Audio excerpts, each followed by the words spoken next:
In this video, I'm going to briefly discuss the main duties of being an executor. So I like to divide these duties into 5 separate stages. The first is what I call the acceptance stage. Then we have the investigation and collection stage, the probate application, the administration of the estate, and lastly, the passing of accounts. And of course, these are just broad categories. Within each of these stages, there's a variety of different tasks that have to be completed. But for the purpose of this video, I'm just going to give a brief overview of each stage, just so you can get a general idea of what's involved in being an executor. So the first stage, again, which I call the acceptance stage, that just means that the first thing someone has to consider when they find out that they're an executor named in a will, the first decision, of course, is whether they want to act as executor or not. Just because you're named as an executor in a will, it doesn't mean you have to accept that role. Being an executor, of course, is a very onerous and time-consuming task, and it's really not for everyone. And so if someone is named and they don't want to act, they absolutely don't have to.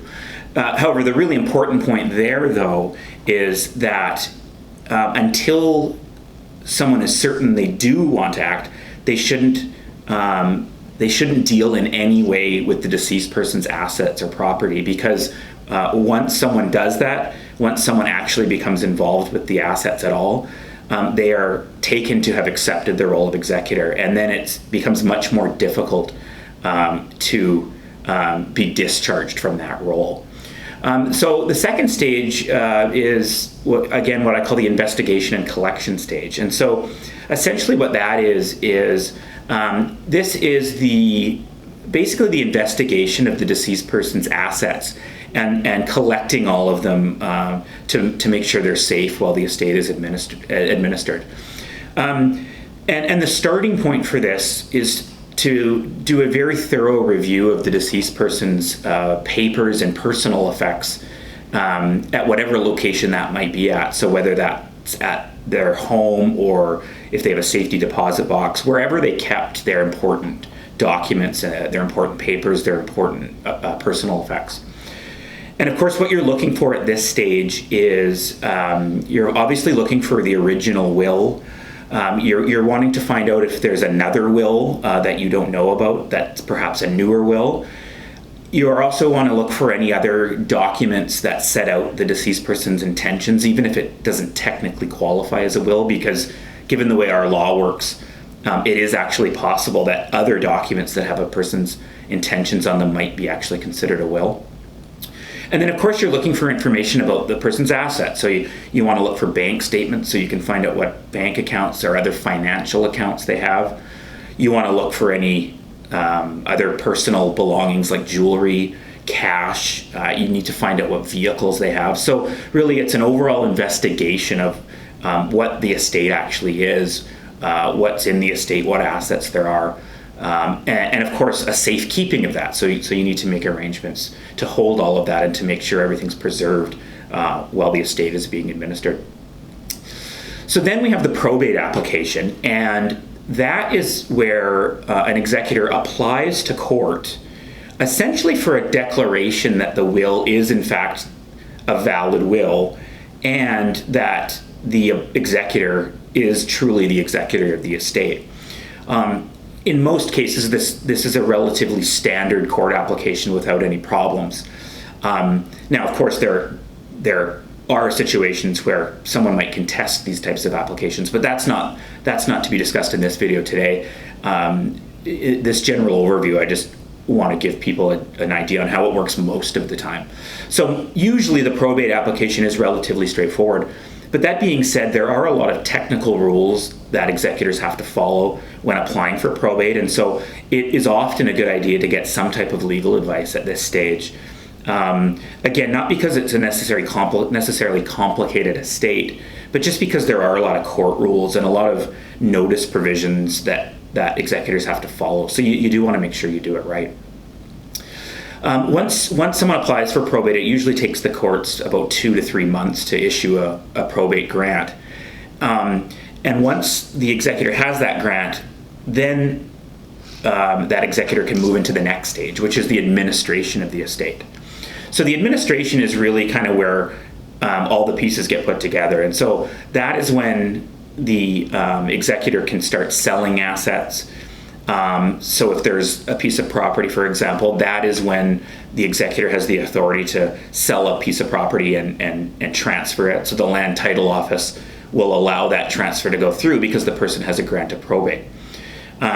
So this is when the executor will start liquidating all the other assets as well. So if there's vehicles or jewelry, anything like that, that's when the executor will sell all these things, usually create one estate account and direct all the money into the one estate account.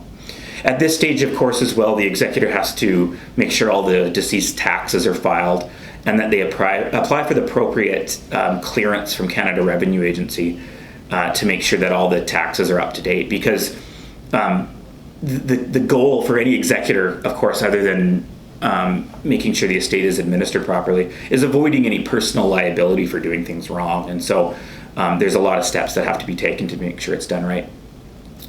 And then finally, and so the last part of administration is actually distributing the money to the beneficiaries. So after all the bills are paid and all the expenses are paid, then it's time for the money to be paid out to the beneficiaries. But that takes me to the last stage, which happens essentially at the same time that the money is paid out, and that's the passing of accounts.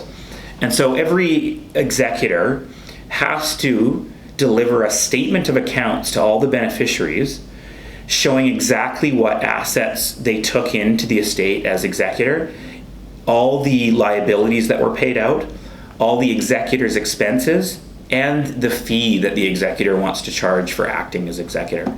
So that all generally has to be set out in what we call a statement of accounts, and it has to be sent to all the beneficiaries who have to sign off on it. So they have to sign a release.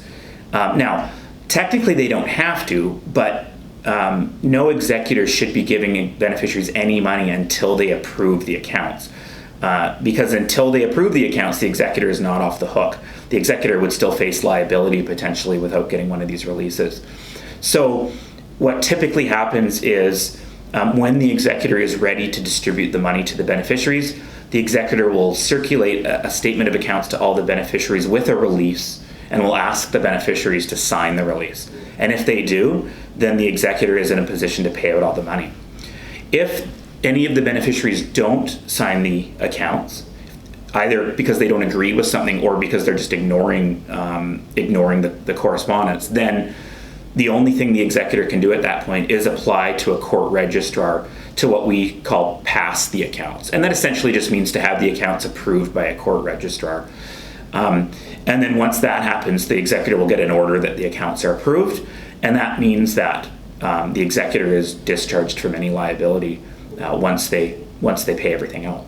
So that is, of course, just a general overview of the various stages. There's obviously a lot more detail involved at each stage, but I do hope that provides you with a nice overview. As always, if you like what you see, subscribe to this channel, and I'll see you in the next video.